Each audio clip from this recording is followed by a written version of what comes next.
विरशा में खबर ॾींदा हलूं त Pakistan federal union of journalist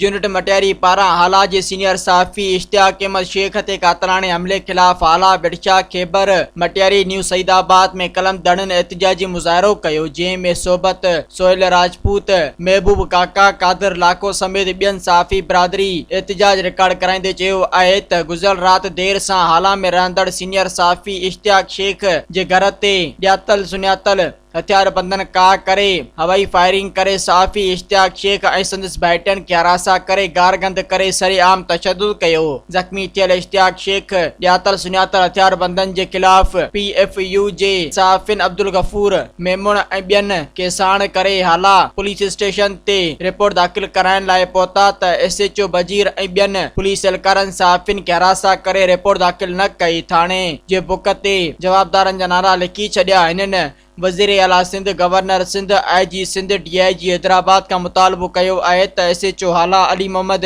बजीर खे मुअत्तल करे जवाबदारनि खे गिरफ़्तार करे सहाफ़ी सां इंसाफ़ कयो वञे, ॿी सूरत में एहतजाज जो दायरो वसी कयो वेंदो। मज़ीद ख़बरनि ऐं तफ़सीलात लाइ विज़िट कयो असांजी वेबसाइट www.awamiNewsHD.com ऐं ॾिसंदा रहो अवामी न्यूज़ HD।